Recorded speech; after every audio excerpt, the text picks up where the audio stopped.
चाहे कुछ भी हो जाए जीवन में, लेकिन आपका विश्वास ना डगमगाए। जीवन में ठाकुर जी सदा प्रिय लगे, ठाकुर जी का भाव प्रिय लगे। चाहे कुछ भी हो जाए जीवन में, पर कभी भी भगवत स्मृति ना हो चित्त में। नमस्कार दोस्तों, आप सभी का हमारे चैनल पुरानी कथाओं में स्वागत है। एक प्रसंग आता है, राजस्थान के एक भक्त हुए थे काले खां। काले खां मिलिस थे, भगवान के परम भक्त, और ऐसी भक्ति करते थे ठाकुर जी की। पहले तो इनको मंदिरों में साफ सफाई का काम दिया गया था, तो केवल अपने घर को चलाने के लिए मंदिर जाया करते थे। भगवान के प्रति इनका भाव नहीं था, लेकिन नित्य भक्ति भाव का ये प्रभाव हुआ कि धीरे धीरे इनको ठाकुर जी की भक्ति की लत लगने लग गई। अब तो ऐसी स्थिति हो गई कि पूरे दिन मंदिर में बैठकर ठाकुर जी को ही निहारते रहते। बीच में भोजन करने के लिए सब लोग अपने अपने घर को जाते, परंतु ये वहीं बैठकर ठाकुर जी को ही देखते रहते। और इसी का प्रभाव ऐसा हुआ कि इनके सब परिवार के लोग इनके विमुख हो गए। सबसे ज़्यादा तो इनकी पत्नी, क्योंकि काले खां के कोई पुत्र नहीं था, कोई संतान नहीं थी। वृंदावन में राजस्थान के ठाकुर जी विराजते हैं, श्री मदन मोहन लाल जी, और मदन मोहन जी विराजते हैं करौली राजस्थान में। काले खां मंदिर में झाड़ू लगाने की सेवा करते थे, लेकिन जब भी घंटी घड़ियाल बजते, आरती होती, काले खां झाड़ू छोड़कर जहाँ भी सीढ़ियाँ थी वहाँ दूर खड़े हो जाते, और जो सबसे ऊंची सीढ़ी थी वो काले खां के बिल्कुल नेत्रों के पास आती थी, और वहाँ से मदन मोहन जी के नेत्रों की थोड़ी ही झांकी काले खां को दिखती थी। बिना भाव के ही काले खां देखता था, लेकिन धीरे धीरे वो भाव स्वजित हो गया। यदि आपके चित्त में ठाकुर जी के प्रति भाव उत्पन्न हुआ है, तो ये आपका भाव नहीं है, ठाकुर जी का भाव आपके प्रति उत्पन्न हुआ है। काले खां एक मुस्लिम परिवार में जन्मा व्यक्ति था। उसने कभी भागवत नहीं सुनी, उसने कभी भक्ति अनुष्ठान नहीं किए, कभी गंगा जी में स्नान नहीं किया, बिल्कुल पवित्र नहीं था। उस काले खां को मदन मोहन जी प्रिय लग गए। परिवार के दूसरे लोग कहते, होगा कैसे, अपने खुदा को छोड़ के दूसरे को भजता है, तो कहाँ से होगा। जब अपने खुदा से गुहार करेगा, नमाज आदि करेगा, प्रार्थना करेगा, तभी तो वो देंगे। अपने बादशाह को तो भजता नहीं है, दूसरों के बादशाह के पास जाता है, तो दूसरों का बादशाह दूसरों की ही सुनेगा।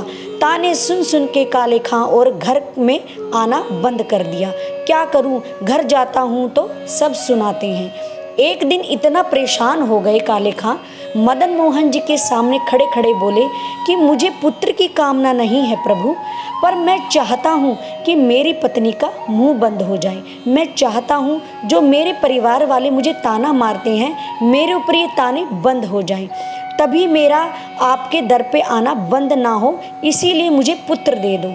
काले खां खड़े हैं, सामने मदन मोहन जी ने कृपा की, और कुछ दिन बाद ही खबर आ गई कि काले खां की पत्नी गर्भवती है। अब तो काले खां जाते हैं और जितने लोग बोलते थे उनसे कहते, अब बोलो, अब तो मैं खुदा को नहीं भजता, कहाँ से आ रही है ये संतान, ये हमारे मदन मोहन जी दे रहे हैं। अब तो काले खां के घर में एक पुत्र ने जन्म लिया। धीरे धीरे पुत्र बड़ा होने लगा।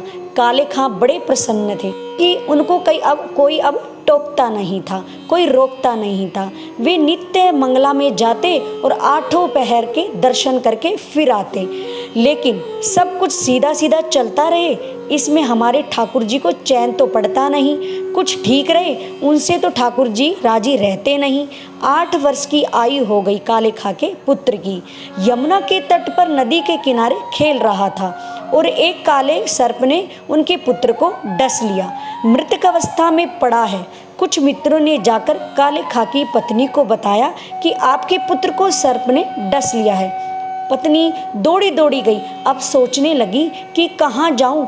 बोली, मंदिर में काले खां को बताते हुए जाऊंगी। बोली, पत्नी मंदिर में जाकर बोली, जल्दी चलो। काले खां बोला, क्या हुआ, इतना हाफ क्यों रही हो।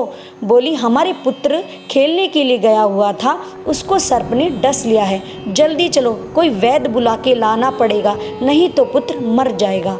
इतने में घंटा बजने लगा ठाकुर जी की राजभोग आरती का। जैसे ही राजभोग आरती हुई, घंटा बजा, बोले अपनी पत्नी को कि तू जा, मैं आरती करके आता हूँ। काले खां की पत्नी बोली, तुम कैसे काफिर हो, हमारा पुत्र मरने वाला है, उसको सर्प ने डस लिया है, तुम अभी भी मदन मोहन को देख रहे हो, इस मदन मोहन की शरण में बैठे हो। काले खां बोला, भूलो मत, इन्होंने ही दिया है हमें पुत्र। बोली, इन्होंने दिया है तो बचा ले इसको। ऐसा कहकर पत्नी वहां से चली गई। काले खां मदन मोहन जी को देख रहे हैं, नेत्रों से आंसू गिर रहे हैं। काले खां कह रहे हैं, आपको अच्छा नहीं लगता ना हम ठीक रहें, बस कुछ ठीक चल रहा होता है। 8 सालों से मुझे किसी ने कुछ नहीं कहा। 8 सालों में एक भी दिन ऐसा नहीं गया कि मैंने आपकी आरती छोड़ी हो, मैंने किसी भी दर्शन में अवकाश लाया हो। फिर भी आज कौन सा नया अवकाश खेल दिया आपने। काले खां तो दर्शन करते रहे, ठाकुर जी को देखते रहे। इतने में पीछे से काले खां की पत्नी अपने मृतक पुत्र को, जिसके मुंह से झाग निकल रहा था, पूरा शरीर नीला पड़ गया था, उस पुत्र को लाके काले खां की बगल में रख दिया। मदन मोहन जी की दहली के बाहर बोले, बहुत कहते हो ना ठाकुर जी ने दिया है, ठाकुर जी ने दिया है, कह दो इनसे बचाए इसको। यदि आज मेरा पुत्र बच गया तो मैं तुम्हें वचन देती हूँ कि मैं भी तुम्हारे साथ साथ इनकी दासी हो जाऊंगी। काले खां सामने खड़े हैं। मदन मोहन जी से कहता है, हे नाथ, मुझे ये नहीं चाहिए कि आप मेरे पुत्र को बचाओ, बस मैं ये चाहता हूँ कि आप मेरे से छूटो नहीं। ऐसा कुछ भी हो मेरे साथ, मैं ऐसा नहीं चाहता। अगर आप मुझे ये वचन देते हो कि आप मेरे पुत्र की मृत्यु पर मुझसे दूर नहीं होंगे तो स्वीकार है मुझे। लेकिन अब मेरे परिवार ने आपसे दूर किया और उसमें कारण पुत्र की मृत्यु बने, तो मैं आपसे हाथ जोड़कर विनती करता हूँ कि इसको बचा लो। मैं इसके बिना तो रह सकता हूँ, परिवार के बिना भी रह सकता हूँ, लेकिन आपके बिना नहीं रह सकता और मेरा परिवार मुझे आपके संग रहने नहीं देगा। तब आज भी मदन मोहन के मंदिर में ये पंक्ति गाई जाती है।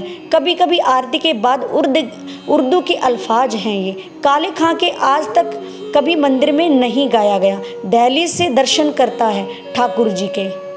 काले खां दहलीज के बाहर खड़ा होकर ठाकुर जी के दर्शन करते हुए ये पंक्तियाँ गाता है, मुसफ़्फ़क़ सफ़ी की रफ़ीक दिल दोस्त मेरे, मेरी नज़दीकी का ख्याल कीजिए। मैं हरवान कदरदान आला तू जहान बीच, मुझ जैसे गरीबों का गुनाह माफ़ कीजिए। काले बेकरार खड़ा है तेरे दरबार में, नंद के कुमार जरा गौर तो कीजिए।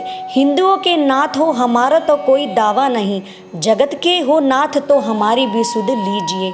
काले का कहने लगा, हे नाथ, आप तो जगत के नाथ हो, लोग आपको जगन्नाथ बुलाते हैं। काले खां ने जैसे ही ये पंक्ति पूर्ण करते ही देखा कि काले खां के हाथ को पकड़ा उसका पुत्र उसके बगल में खड़ा है।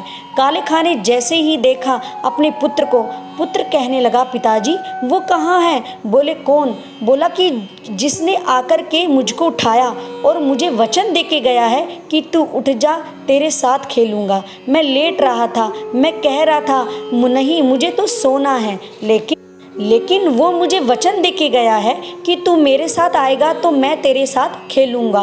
वो कहाँ है? काले खां बोला कि किसकी बात कर रहे हो? बोला, सांवला सा था, उसमें चंदन की खुशबू आ रही थी, कटाक्ष नेत्र थे, बहुत सुंदर मुस्कान थी। काले खां ने अपने पुत्र को गोद में उठाया और कहा, सामने देख। मदन मोहन जी को देखा। 8 वर्ष के पुत्र के भी नेत्र सजल हो गए। बोला, पिताजी यही तो आए थे मेरे पास, यही तो उठा के लाए हैं। काले खां का पूरा परिवार नतमस्तक हो गया। पूरा परिवार मदन मोहन जी के चरणों में गिर पड़ा और मदन मोहन जी की जय जयकार करने लगा। आपको यदि हमारी ये वीडियो अच्छी लगी हो तो ऐसी अनसुनी कथाएं सुनने के लिए हमारे चैनल को लाइक एंड सब्सक्राइब अवश्य कीजिए और कमेंट बॉक्स में हरे कृष्णा अवश्य लिखिए।